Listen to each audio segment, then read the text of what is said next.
Are you looking for valuable business advice to reach that 7-figure revenue mark? Do you want actionable tips to properly navigate through every business challenge you encounter along the way? Let Tersh Blissett and Josh Crouch be your guide in getting you to the top here at Service Business Mastery. Tune in as they sit down with world-renowned authors in business, leadership, and personal growth who share valuable insights about management, marketing, pricing, human resources, and so much more. Let their nuggets of wisdom gold guide you in owning a thriving, profitable, and ever-growing business. Here are your hosts, Tersh and Josh.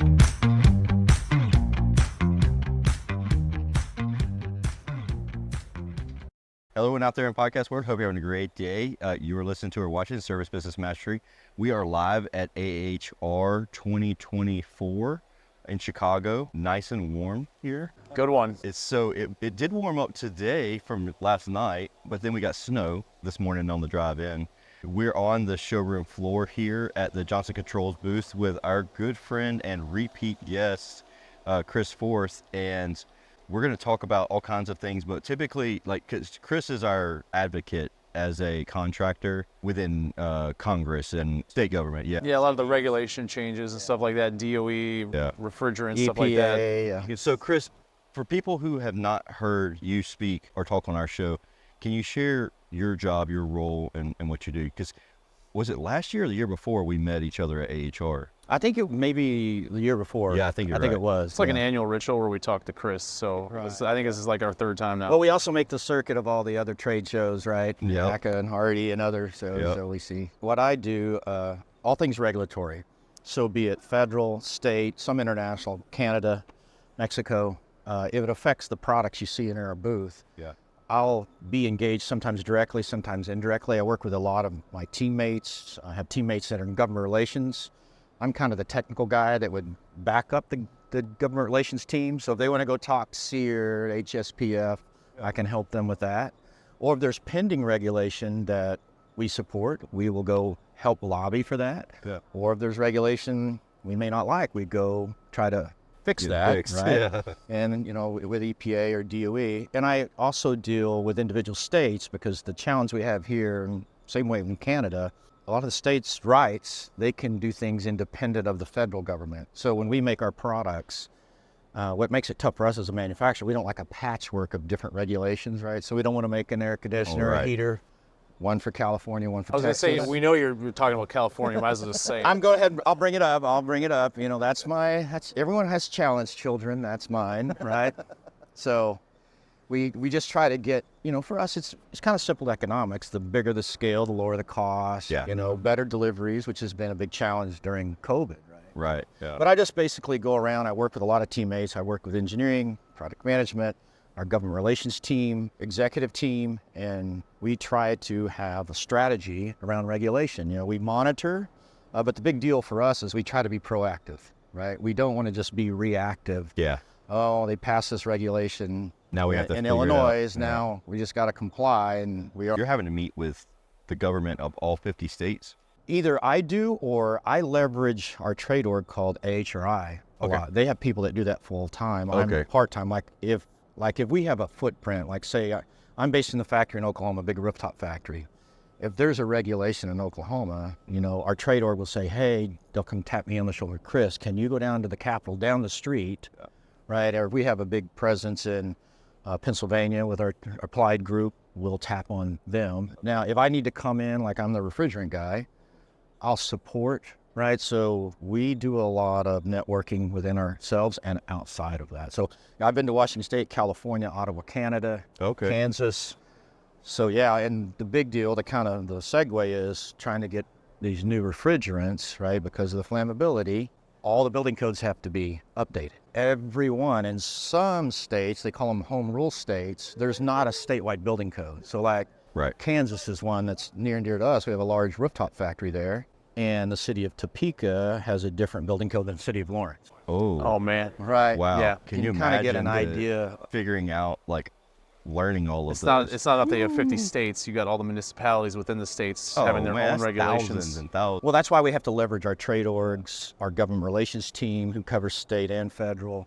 So it's a really coordinated effort. I try to step in as a technical expert that helps folks. So we'll go in there. It's usually not a one-person show. Right? Yeah. A couple will go in. We may have a lobbyist in that town that knows all the local people. We'll partner with them. Okay. They have the relationship. We'd have to have hundreds of relationships. Yeah. Right? Oh, But yeah. I had to testify in Kansas here just last year, and I did that in conjunction with a lobbyist there, and together we were able to get legislation passed. Okay. Yeah, the challenge we have with the states' rights is, like, EPA is going to mandate, they have this transition to lower GWP refrigerants, but they don't have an easy button that says, okay, all 50 states, District of Columbia, U.S. territories, update now. That doesn't exist. Oh, man. So the industry has to go around and really drive. You would think that, like, whenever we transition from 22 to 410A, they seen the pain point involved with that, and they said, okay, let's not have this happen again. Right. We would hope we would learn things like that. But unfortunately, there's a lot of environmental urgency these days. And so you have folks that want to do this fast as they can, and, the process can only work as fast as the process can. Yeah. This transition, at least for the unitary business, and I'm pointing at some of my products here, they originally wanted to happen before this coming year. They wanted to happen several years before, and we said, guys, that's just not possible. EPA can mandate it, but the building codes won't be updated. So I can make it, but you can't install it because the local building inspector will say, where's my building code that's here's specific to Kansas, Oklahoma, California that allows this?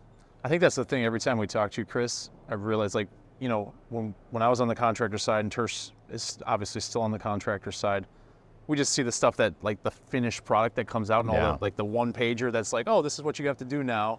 And, like, how much fight and how much behind the scenes effort it takes to even get us to that point. Like, I think as contractors, when we complain about something, we need to take into consideration maybe the manufacturer didn't want it that way either. Like, that's just how they had to happen. Well, Tersh, for us as a manufacturer, we like long-term certainty, right? So we can plan. Sure. And it's even become more important in the days of COVID, right? Yeah. If I'm going to transition a product line, like take that rooftop line, that's a 5-7 year thing, right? You have all the DOE testing, all the EPA certification, you have the safety testing, you have hard tooling. We have tooling that has very long lead time measured in double-digit months. Okay. So that planning, that's what we like, is long-term certainty. So I'm working on a lot of things that are really future-focused today. Oh, yeah. Like the next... And then something could change, like COVID comes in. And that's what we don't like, because it's just hard for our businesses to react that quick. That's impossible. Right? And I think some of the regulators that have not been in, a production world and long-term capital investments think, well, these companies they put enough resources, they can do pivot it real fast. And that's just not how it works. So what we like is long-term certainty, and ultimately, if we can get that, and then we can make sure the channel, the distributors, the contractors, we're all ready. And it's just what we want: smooth transition, predictability, right? And that way we can all meet our financial targets, and everyone, it's a win-win. We don't want contractors it to be, want too. Right. Certainty, because changing the rules and regulations, trying to explain it to a homeowner, that's a painful process, because homeowners, at least ones that are, this stuff's happened. Our 410A was what? 2010. Yeah, so it wasn't that long ago. So people that have still owned homes, that's not. So the cycles are getting shorter now. Yeah, but the 22 was there forever. Yeah, it was there for a long early time. 90s. Yeah, that's crazy. That's when I came into the industry. I came in 2013. It was literally like everything was like, oh, switching over to 410. That's all I knew. I didn't know anything. I knew 22 was bad. That's all I knew. That's how I came in. 22 is bad. 410 is good. I'm like, okay, we're gonna sell some air conditioners. Right. So, what's JCI, like the transition, the refrigerant? What can you tell us about? Because the last time we met, there was some uncertainty as to how many different refrigerants there are going to be. Is there clarity on that? No? Yeah, this for the rooftops, residential, this is the year. At the end of this calendar year, I can't make any more residential heat pumps and air conditioners, chillers with 410A. So this is the transition year. In fact, in a few short months, we're going to start rolling out our new low GWP products. Okay. Both ducted and ductless. So this is the big year. Now, there's other dates for like data centers and some different chillers, and I'm pointing at our chiller over here. Yeah. But this is the year. And so this transition from, in our case, for the ducted product, we're going from 410A, R454B, right? That's got the lowest GWP, EPA SNAP approved. But our ductless products, we have for Hitachi, they're going to stay with 32. That's a better fluid. Okay. So that's been ironed out. But more recently, and I'm going to say recently, over the Christmas holiday. Oh, real recent. These dates that you see, what we call EPA Technology Transition Prohibition dates, they had for split systems, a date of install. So what EPA initially told us in their notice was, well, if you build it before in 2024, you'll have a year to sell it through. Right. And then after that, you can't make a new system. What the surprise was, is they said, and it was very unexpected, was you have to have those systems, if you put together a new indoor and a new outdoor, 1/1/2025. So you weren't going to get the 1 year sell through. Oh. And so the that's what market changed. was like, oh my God. And we said That's a pretty big change. And here's where... Is that the case still? No. Now here's the good news. And Okay. here's where your trade org, ACA, Hardy, the distributors, HRI, industry, got together and lobbied really EPA. I mean, the rule was done. It was a final rule. Okay. And we were all kind of panicking. Oh, right. Industry came together, and EPA, due to us explaining to EPA the stranding of inventory that was going to happen. Oh, yeah. Especially, you guys know how long construction cycles are for some jobs. Yeah. They actually amended this rule like in 30 days. Record time. I mean, like the contractors, you guys wrote in over 230 comments. Oh, good. To EPA. Wow. Which is kind of in a record time in EPA. So we were really thankful. Literally, that would have been COVID all over again. It would have been a huge mess. Oh, the shortage of equipment.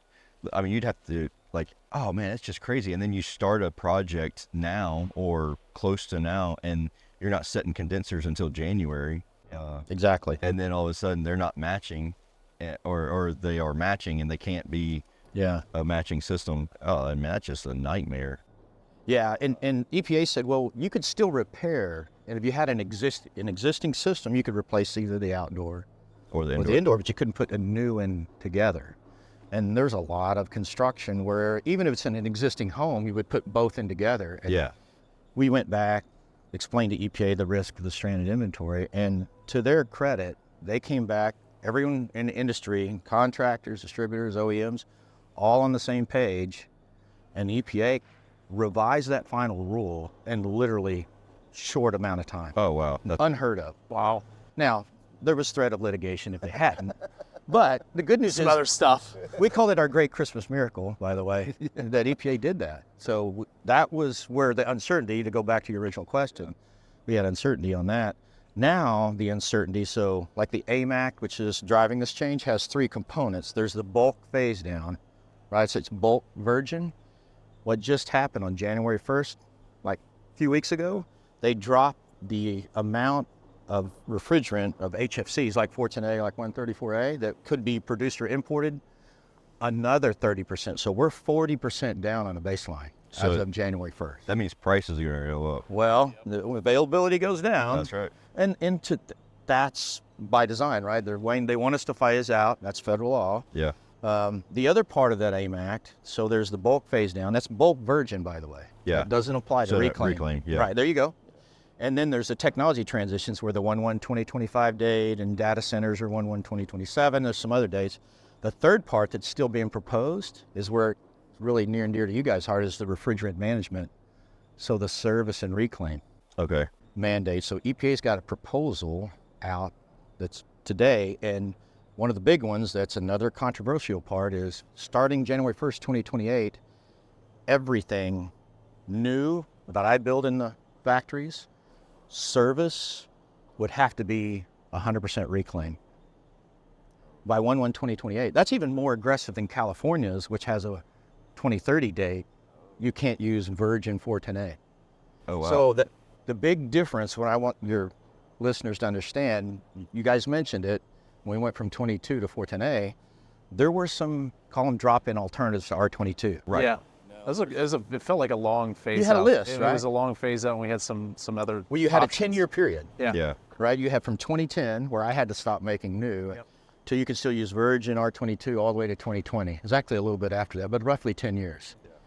Now we're talking 3 years. That's wild. That's wild, right? That's crazy. And here's the big catch, the difference. There's no get out of jail cards, drop-ins for 410A. Yeah, it's just There's a blend. none. So we're covering 410A, as we know, is a blend. So if it leaks out, you're not recovering true 410A necessarily. Well, the good thing about 410A, it doesn't really separate too badly like that, because it really is pretty good about not doing that. I mean, you have to have really specific conditions. But you're right, 410A is a blend. But the bigger challenge, because there is no substitute, is getting contractors to bring back those small charges, right? Yeah.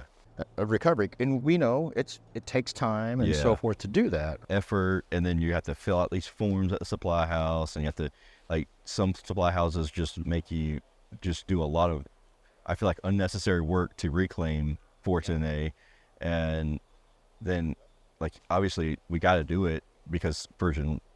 There's no substitute. Right? Yeah. And there's not going to be a drop-in replacement like there was drop-in for R22. Yeah, and I will tell you, if your listeners, your contractors haven't talked to a reclaimer or the refrigerant supplier, they should, because these reclaimers and if your distributors using them, their programs have all been revamped in fewer months because of where we are in this phase down. Gotcha. So there used to be a situation, and it's occurred, where a contractor did the right, took some used refrigerant back, gave it to the reclaimer or the distributor, whoever they got it from, and then a few weeks later got this surprise bill that says, oh, the purity was so bad, we had to destroy it, and here's your destruction bill. Exactly.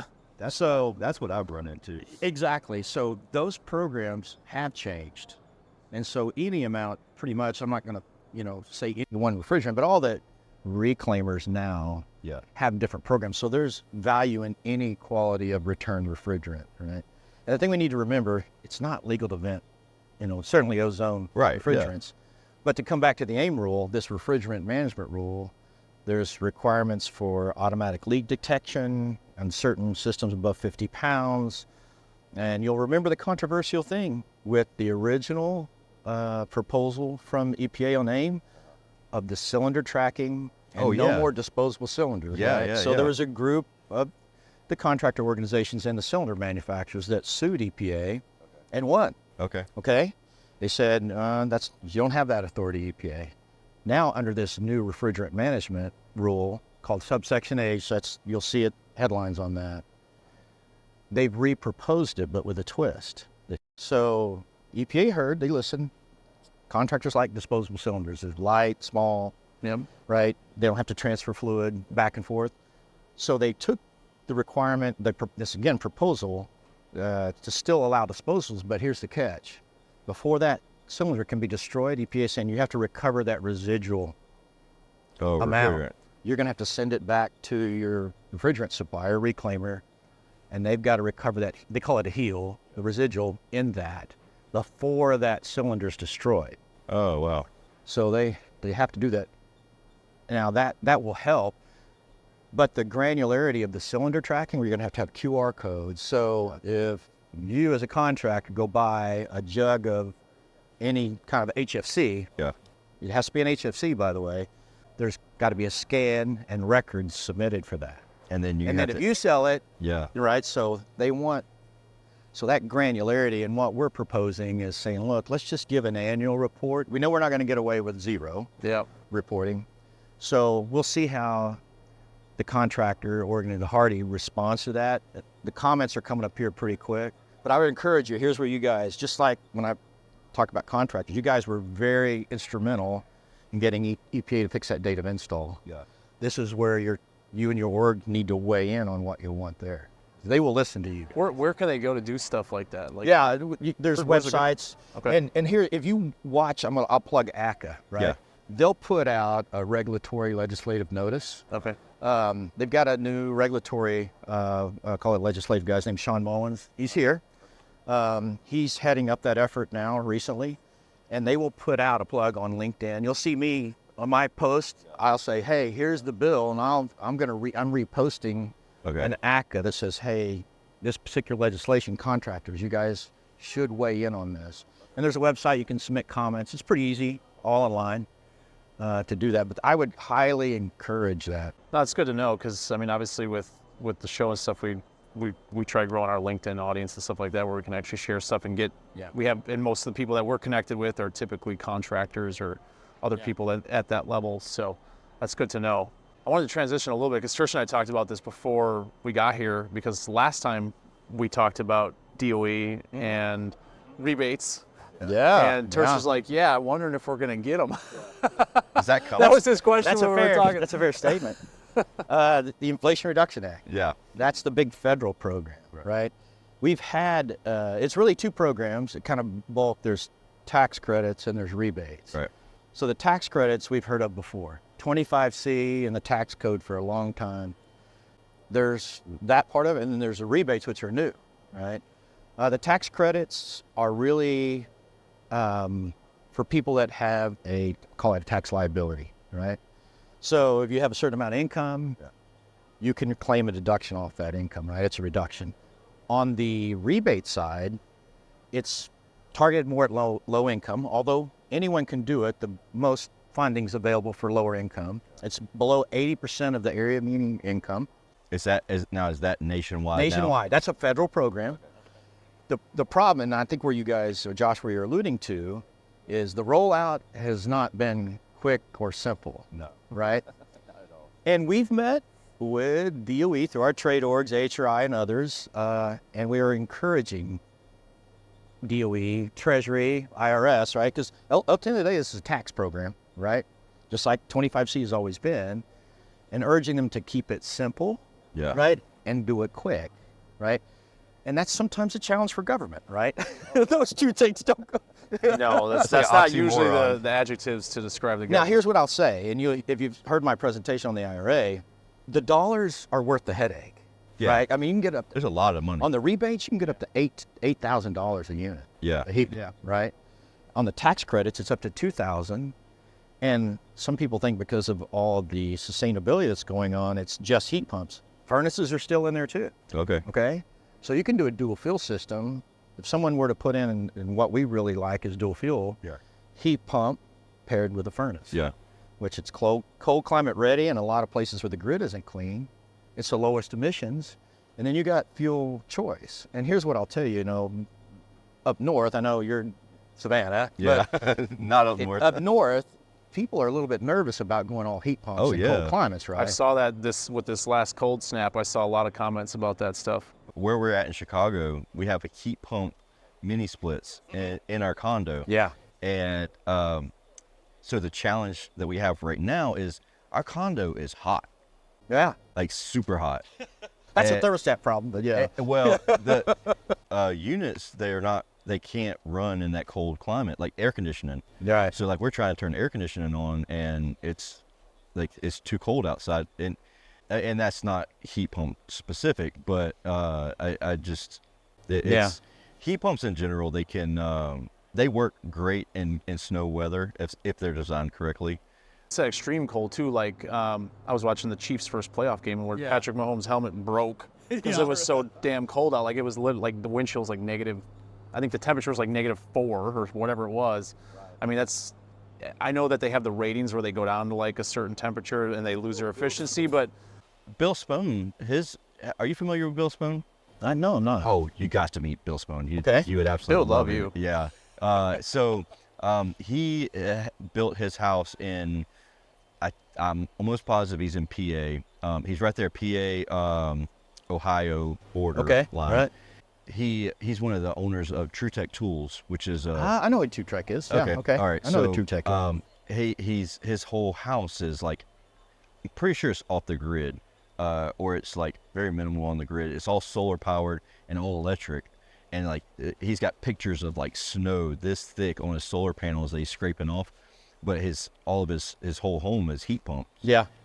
But it was designed for it. Yeah. Designed that way, and he said a lot of the old buildings maintains are not. They weren't designed. Right. So like when we're going and doing retrofit on a Victorian home that's got a boiler in it or a furnace, if you're not designed, like you can't just like throw something in there. Oh yeah, this is about a 4-ton unit looking thing, and you can't just pop that in there because you have to make sure you're designing it properly. Otherwise, during the wintertime, if you're used to a furnace, you're used to heat from a furnace, and you put a heat pump in, It's you're gonna different. Get some It's pissed different. off customers. It is different. Now, we'll say that the newer heat pumps like we build, right, almost all of them have variable speed compressors. Yeah. And they have electronic expansion valves. And they've got some new compressor technologies that are vapor injection and so forth that allow them to speed up when it gets colder outside to overdrive. And so that discharge temperature is much improved. It gets a lot closer to what a furnace discharge temperature is. So you don't have that cold blow. Even though a heat pump will put out 95, 100 degree air, your body's 98 degrees, right? Yeah, it doesn't feel as warm. It's still colder than your body temperature. But I think a lot of people's experience with heat pumps is, I would call it with the older technology. Yeah. And so the heat pumps work great, but my advice to your listeners is exactly what you said. Don't size that heat pump just like you might size the air conditioner, right? Actually do the heat load. Do the whole You can't, to take a furnace BTU and convert it to a heat pump KW, right? It takes a little bit of work, right? So you may have to upsize or may need to be duct changes. That's my bigger concern if people are going to do that. And with the retrofit up north, that wouldn't affect it too much. I was thinking insulation and ductwork, but those should come hand in hand, really. Yeah. I mean, what we say is weatherization is the prerequisite, right? Because I hate to put in a variable speed heat pump and then you still have leaky windows, roof, no insulation. Yeah. And then blame the manufacturer that they got some junk. And here's the benefit of the IRA, right? Yeah. It covers that too. Its scope covers weatherization, doors, windows, insulation. But it's one time 8,000, right? No, it's annual. Oh. Interesting. Right. So if you take the two rebate programs in the IRA, it's over $8 billion. Right. So it's both. And it includes incentives for electrical upgrades. Like solar panels or? Well, solar panels are a different part of IRA. Oh, so that's But with like the tax credits, right, and the rebates, if you have to put in a heat pump, a lot of times you'll have to back up electric resistance heat. Yeah. And if the home originally was not an all-electric home, your breaker panel it's not may need to be upgraded. So let's say you got a 150 amp service for a gas and you put in a heat pump. And up north, you're going to have some higher kW if it gets too cold. Yeah. Breaker panel upgrades are in there too.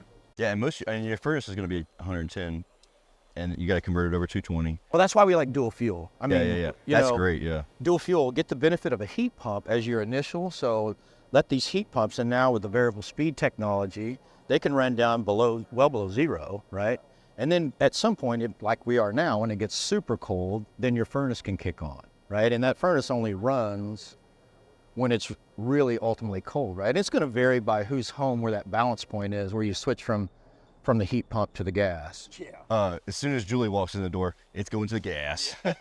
Well, again, our new heat pump technologies are a lot more comfortable than the old heat pump. Because my feeling is most of us, like myself and my wife, if I say heat pump, she's like, not in the winter, I want the furnace. Yeah. But give it a shot with the new technology. Yeah. And just like you said in your condo, the thing puts out some heat now. It does. Right? It don't take long at all for it to, like in our house, before, when we had a conventional Carrier, I'll give it to Carrier. This thing was built in 1983. I didn't hear that manufacturer's name. Yeah.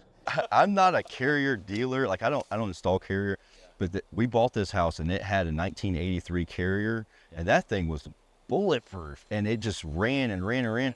But it developed a leak in the coil, and it was R22, and so it was like X and they get it out of there. And then we put an inverter system in, and now like the heat, like before, obviously thermostats are different. You got a mercury thermostat versus digital, but I mean 75, 76 is what the heat was set on before, and it was like, oh, this is kind of chilly and sit here still.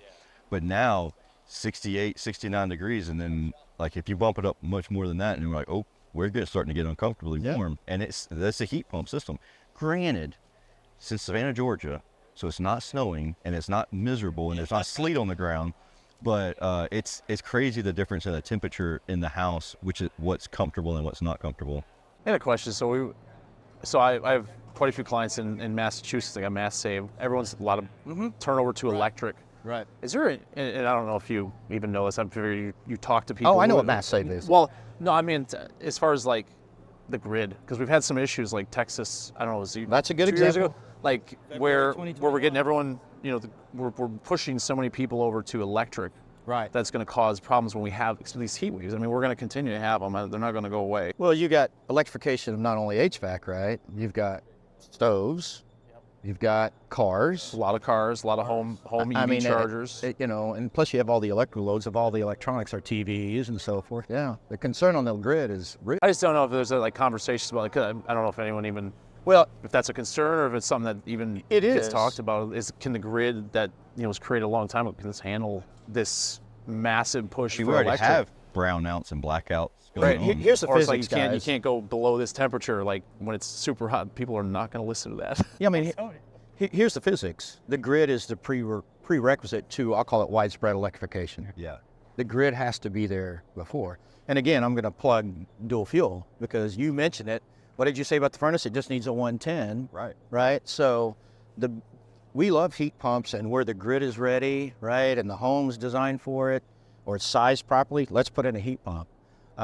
But if there's grid problems or grid challenges, capacity limits, a dual fuel is a great way to go. Sure. Because the most inefficient part of a heat pump is when that backup resistance heat kicks in, right? And when that giant toaster kicks in, right, that's when that least that efficient. needle outside starts spinning and spinning and spinning. It looks like a meter's frisbee, collecting. right? Yeah. So we like heat pumps, and that's why we're part of the DOE Cold Climate Heat Pump Challenge. We've got products that'll do 100% capacity below 5 heat pumps. Oh, wow. Right. I mean, they're great products, but even that, if it gets as cold as it has recently, there's a limit on how much outside heat that heat pump can bring in. It can at pull, that balance point. Yeah. That secondary heat can kick in. Now, it can be the traditional electric resistance, or it can be a gas furnace, right? Or some people have boilers, right? So the secondary heat source, so you get the kind of the benefit of both worlds, the efficiency and the benefits of a heat pump. And when it gets really cold, or if you have, to your point, Josh, you're worried about the grid, or even when we say the grid, this grid's this big homogeneous thing, right? There's the grid in your home, if you want to call it, that's your electrical panel. There's the grid at, the substation, there's a grid of the whole thing, right? And when you start loading that up, I have some people that we know that put in a heat pump and variable speed. And then the ironic thing is when it was really cold and they live up in Colorado, the wife, started running the microwave and the whole breaker shut off. Oh, no. And the microwave was the final straw because they were running backup heat and they had some electric car stuff, and that was just the tip of the iceberg. So they had to go in after the fact, after they learned it the hard way, for their own home to upgrade their panel. Well, here was the problem. They had 3 or 4 people on their block do the same thing. They had some nice and incentives. Then the grid. The electric company, the utility said, hold on, we have to go back and make some upgrades at our substation. Okay. So pause. And there was an expense to that, right? So to your point, we need the grid to be ready beforehand. Yeah, I just wonder, especially like we talk about rebates and all these things that's going to incentivize not only contractors, but homeowners are going to be like, oh, hey, isn't there some rebate thing I heard about on TV or whatever? Yeah, the rollout's been slow. But before we move off of that, I want to point out, for the contractors, this electrification transition is a huge business opportunity. Yeah. Right? So if they're not as in long electrical... As you don't get stuck in your ways as far as can't do this, can't do that. Can't do this because I'm in a cold climate. Yeah. Right? Like that's because that's a lot of people. I've seen that like EV doesn't work in cold climates. Like don't get it for cold climates. And they could talk about the electrification stuff. And it's wild. They're very set in their mindset. For where we are located, I mean, we have a strong majority is heat pumps. Mm-hmm. So You're a perfect heat pump. whenever when I'm talking to people and they're like, heat pump's the devil, I was like, what? Like that's all I knew. Like I knew how to diagnose the defrost board well before I knew how to work on a furnace. If you gave me a 90% furnace right now, it might as well have 3-headed monster, because like I've only seen one of them in my entire career in action on the house. Guess what? So you're talking about future DOE, December 18th, 2028. I can't make any more 80% furnaces. Oh, get out of here. No one can. That rule is done. That means for you in Savannah, you will see nothing but there's some litigation with the gas industry, as you might imagine. So we're gonna have to convert all that metal over PVC. Oh man, that's heat pumps. Here we come. I mean, and again, it's a good fit. Now And the goal with the heat pumps working down to colder temperatures, even if you do have backup resistance heat, now that the heat pump can run down lower, right, You don't have to it won't kick in very often. Yeah. Now, if you get a cold snap like we had, and I think it was single digits, it right? was. It did. It got really cold. The electric heat may come on some, I'll call it moderate, kind of typical heat pumps. And that's where the grid is the concern. If it's not charged properly on your maintenance call, you didn't like inspect it, because if it's not charged properly, it's not getting down to 5 degrees. It's gonna be, that heat strip's kicking on well before then. You're going into defrost constantly. Well, Tersh, you bring up a really good point. If you look at kind of things coming together with the transition to different refrigerants, right, and the DOE elimination of 95s and just increasing energy efficiency, we don't want to forget that. Yeah. Getting the charge right is critical, because what we're doing, and you look around the technology in this booth, we're minimizing refrigerant charge. Right. Not just because it's flammable, because we can improve heat transfer.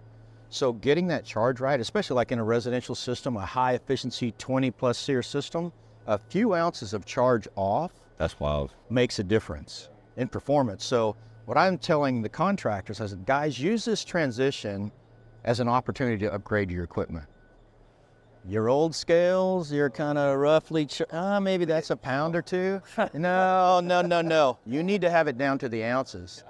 You know, the digital gauges and stuff. Oh yeah. Use that as an opportunity to upgrade. Yeah. It's a perfect time to do it. I don't know why people wouldn't be using those already. A lot of your guys are. But we all know the guy that, this is my gauge set, I've used it since 1978, I'm not giving it up. One, it may not be rated for the new A2Ls. Right. Right, and two, it's accuracy. Oh You know, when you those need to get things, down to ounces. They get bumped around in a van, and then all of a sudden the needle Yeah, starts well, and then how often flickering. how often are you actually going to make sure that that's actually accurate? It's just like your scale at home, like, we hope it's accurate, but when you eat a little too much, like, I hope it's like, I think But the to your scale's point, off. when it gets really cold, that's when you'll know in a heat pump if the charge isn't right. Oh, right. You're like, oh, this thing's defrost. It's in defrost It's too in much, right? defrost in the middle of the day in And Savannah, by the way, Georgia. That's being not in normal. defrost is not an energy efficient thing. Yeah, right, because it's going straight into your heat strip. Well, you're turning it back to an air conditioner, and you're bringing on the heat. Yeah, in the heat strips. Yeah. Or so you don't furnace. have cold below on the inside. Yeah. Now, ductless products, they just turn off, Right. right? Or they blow cold air, which hurts the situation. Right. Then it cools off the whole space and everything. Or we can get again, back to fundamentals still apply. Proper install, charge critical, and with microchannel and the smaller diameter tubes, getting that charge accurate is super important. I mean, literally, I've seen contractors, like in my own hometown, where he's like, this unit is not running right, and we'll go out and say, hey, let's pull the charge out all the way, evacuate it. My guess is they didn't wait the whole time to do the full 500 micron, and let's charge it back right. And it makes a difference. It does, and the technology's out there to get 500 microns very easily, and it's like you can pull it. You got your hose, your big hoses, like I'm not saying the manufacturers, but the hoses are I mean, they make it. I seen a 5-ton York system pull down in like 4 minutes with a line set. If you have That's some of the fast. Ys, like some of the gauge manifolds are really restricted, right? Oh yeah, You get some of the new Ys that they are bigger took the- diameter. They took the gauge Bam. manifold out, and they had the 2 big blue hoses, which are 3/4 you inside go. diameter, and they had both of them going straight into the vacuum pump, and it pulled it down crazy. What's fast. really important, I think, if you guys could help get the message out to your contractor base, is we did a survey as part of AHRI. Why don't you recover more refrigerant? It was a generic survey we sent out to a bunch of contractors, and the biggest response was, it takes too much time. So what you just said, there are ways and technologies to really reduce that. And if you think about, hey, there's no substitute for 410A, 15, 20 minutes and I think do it that quickly. the perception that most contractors have is, I'm a little contractor. I don't, like, my couple pounds isn't going to make a difference one way or the other. But you couldn't be farthest from the truth, because every pound is, the penny saved is a penny earned. Yeah. And here's a business opportunity. Again, I said regulation sometimes results in business opportunity. Yeah. Your contractors may want to go to their customers and say, hey, your system may be running good now, but you've got a 410A system. Let's start a banking program, and I'll store some Fortinet at this price. Oh, right. Right, because you may only be 5 years into the useful life or 10 years, right? I've got literally a 29-year-old system on my home. Oh, wow. Now, I've maintained it, right? But I've maintained it, and guess what? I've got a banking, now my bank's in my garage, but I got a bank of refrigerant that I bought at a much lower price. So now that if we could have bought like pallets and pallets of Fortinet when it was $89 Yeah, when it a was super drum. cheap per jug, yeah. I will tell you, there's some folks in your business that have done that. Oh, I know. I mean, they've got some storage but you got, to service. as long as you have some space to put it in, because space is expensive too. Well, that's where the reclaimers come in. Yeah. If you'll pay call it a storage fee, they'll hold it for you. And that's why I said explore the banking program. Have your customer base explore that with their contractors. That's a great opportunity for them to say, look, homeowner, your Fortinet system's 5 years old, right? It's got another, but I don't want you to have to change, because if I can't get refrigerant, They're going to have to change. we'll have to change it, right? That's the point. So here's your Or program. they're going to go to a different contractor who has banked it up or stored it. Exactly. So that's again, great business opportunity. Yeah. Chris, I know, well, go ahead. I was going to ask, because we talked about the DOE rebates and how it's kind of been a slow process. Is there any dates that have been set as far as like when that stuff's going to start? Yeah, so Josh, good point. So what I'll tell you, there's a group of states that have finished their application to DOE to get the initial, they call tranche of funds. The funds haven't been rolled out, but what Georgia, we do one of them? None of them, no. Sorry, Kurt. And guys, there's a few states, your neighbor to the south, Florida, has rejected the funds. So there are states that Why would they do that? What's the benefits of the state for that?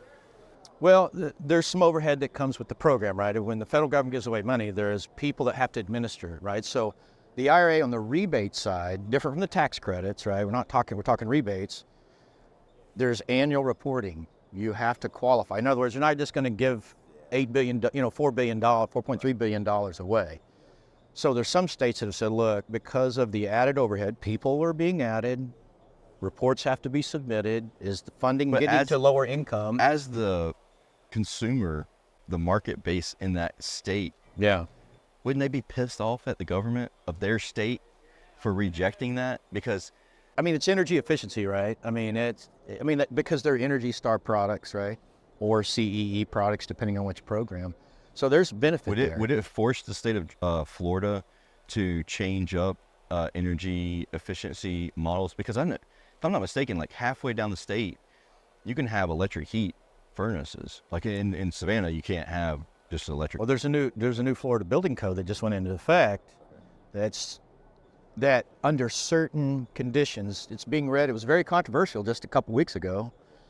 You can't use electric resistance heat as your primary heating source. It covered almost all of Florida, except for the south, right? So the south They call Climate Zone 2. Well, South Florida, yeah, it was like I went there, and I have some friends of mine that are in Miami, and they're like, we put in straight cools with electric heat. Yeah, there's zones that do that, but you have to read the whole building code, and it's replacement only, blah blah blah. We've engaged with the code officials down. It wouldn't. So if they accept it, like if Florida did accept it, it wouldn't force. They wouldn't. So here's what happens: if the state has a deadline, it was August 16th of 2024 this year. I think that'll move out.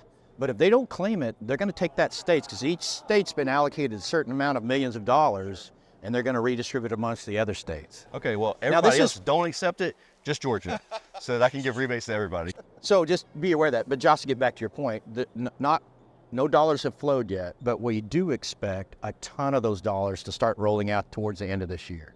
So there'll be some states that are early, right? California and others, they're moving. They've got their application in. DOE is going to look over that and go, yes, no, change this. Here's your initial. So the government's going to hand out 4 tranches of funds. This initial one doesn't require, this is part of the feedback that the contractors gave and said, look, there's got to be a quick start program. That's what they call it. Here's your funds. So we'll start expecting those funds. But here's the problem. There's no coordination. I would say every state's going to start on August 1st. No. See, so Georgia's going to be different than South Carolina, right? But it's state specific, right? Each state's got it. So how do we advocate to our state to get on board with this? Call your elected officials, right? Okay. Senators, congressmen, and say, hey, for the IRA, here's what I want.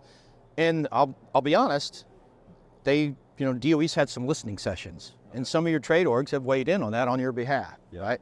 But nothing is better than hearing from the guys in the trenches. So this is what I have to deal with. Speak up. And I think if I want to get a plug in for you guys, I hate to say it, but get engaged in your government because they're affecting your daily life. Yeah. No, that's good to know. That's a really good. So the last thing that I want to say is I have a competitor in my market that's a friend of mine, and we met 2 weeks ago at a BDR event in Savannah, and we were talking, and he said that he ran into one of our other competitors that's not a friend of mine, and they are offering that rebate.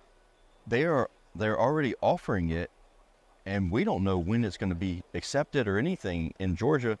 How's that even possible? Well, it's really not, right? They're kind of giving them an IOU, but let's make sure we understand what we're talking about. There's rebates or credit. Or credit, depending on, there could be a tax credit, it could be a rebate, but these are federal dollars. There's still state utility programs. And those programs can often be stacked. So you can get federal dollars and state dollars. Like I was up north in Montana recently last year, and a guy was going to do a dual fuel. He wanted the 25C, and he was going to buy a furnace, of course. And I said, look, get the 97% furnace instead of the 95 because you'll get your state rebate, right? Man, and you'll get federal. As a contractor, how do you know all these rebates? Well, that's where you got to do a little. Oh, man. I mean, I do talks on it a lot. Follow link, there's a lot of people that do that. And it's not just limited to res, there's commercial too. But don't go in there and say, like in your competitor's example, this is what they're doing. They may be gambling, assuming that. Exactly. And the homeowner's taking the risk because or it may be a state program. It's not. It was they were talking IRA, and they're just like, remember, this is going to come. These are Treasury IRS programs. At the end of the day, everyone's tax position is different. Exactly. Yeah. Consult your tax advisor whenever I talk, right? So I can't generically say all three of us would get a credit. I can say, for me, here's the equipment that would be eligible based on its efficiency, but you got to go look at your income and your county, what the median income of the county is. For where that address is, the equipment varies by equipment type. It's crazy because you could go right across the county and one median income's really high and this median income's really low. Use HUD, right? Okay, yeah. Now that's rebates. HUD is on the rebate side. 25C, again, separate things, that's income based. Right? Okay. So that's, you need a tax professional. A lot of stuff to know. As HVAC professionals, what we ethically do is say, look, here's equipment that meets, for the tax credits, it's CEE. Yeah. It's the highest tier that's not the most efficient, right? Or for the rebates, it's Energy Star, right? And here's the equipment that would qualify, but you better go consult your tax office. Now, I'll tell you one thing I heard someone's doing. There's a local market, not mine. They're going with the homeowner, and they've got an H&R guy on the WebEx with them. Oh, okay. They're saying, look, this is the stuff that works. And they're doing some pre-work. Say, hey, where's your W-2? Let's do some quick math here. Here's H&R, and I'll give you a discount for that. I mean, they're hustling at the table for that sale. Well, guys, it's $8,000. That's a lot. A unit, and actually it can go up to 14 when you add everything in: windows, doors, insulation, and it's annual. So you could do it in December and then do it in January. So that for you guys, right, as a contractor, you can say, if you think about the total business opportunity, windows, doors, skylights, insulation, here's a furnace one year, here's a heat pump the next year. You plan that out. Yeah. This is long-term work. And that's a long-term relationship too with the homeowner. The last thing I'll say on the IRA, Josh, is one of the big concerns with the program was, will the contractor get stuck with an IOU from the government? In other words, they go do the work, and they're waiting to get paid from the government, right? They tell the customer, hey, this is coming, and they do the work, because that's what we used to do. We gave them the discount, then we did the paperwork, because and you're waiting for your money. Homeowners aren't going to we'll give them the paperwork. They don't typically do it. So DOE heard us, and they're working with Treasury, and they're saying, look, we're going to do this coupon and pre-qualify. So if you're in a HUD program today and you're below that 80, or you're in this, so they're looking at doing a coupon. That way, it's a point of sale rebate. That's what the intent is. And so we don't want the contractor to get stuck waiting on an extended government repay cycle. Yeah, and then go bankrupt. Your waiting on contract, that stuff. and here's the last thing I'll tell your contractors. When that money is available in your specific state, jump on it. Because that money's going to go quickly, right? So, and then even though it's an annual program, once the rebates funds are exhausted, Congress has to authorize more funds. And that would be a process. Politically dependent, right? Whether it's, so when make sure they're ready. And what I tell contractors, I said, look, I've called a lot of these state energy offices, right? They don't want to hear from me. They do talk to me, they're great, but they want to hear from their state people. What do you want in a program? In your state of Georgia, call that energy office, email that energy office and say, here's what I want, here's what I don't want. I don't want a bunch of post-inspection audits waiting on a few certifications and this thing bogging down. Now's the time. Okay. Well, Chris, I know we've run over time. Oh, well. You got stuff to do at your booth before the crowds bombard us because there's going to be thousands. It's definitely gotten busier of since we people. started this morning. Yeah, we got to do a walkthrough here in a minute. Well, I really appreciate you chatting with us. It's always great to talk with you. And Josh, you got anything? Don't stick your head in the sand. Yeah. Pay attention. Pay attention. It's a business opportunity for your guys, right? And regulation's a headache, but it's a huge business opportunity. Yeah, it sounds like it. So, thank you again. Welcome. Appreciate you. thank you, Chris. Great to see you guys Appreciate again. it. Josh.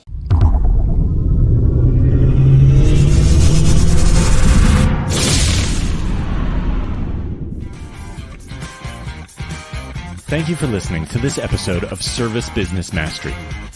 Now that you are equipped with essential business advice from this impactful conversation, you are one step closer to becoming the successful owner of your dreams. If this episode has been helpful to your business journey, don't forget to subscribe to the show, leave a rating, and share it with other owners as well. Visit ServiceBusinessMastery.com to learn more.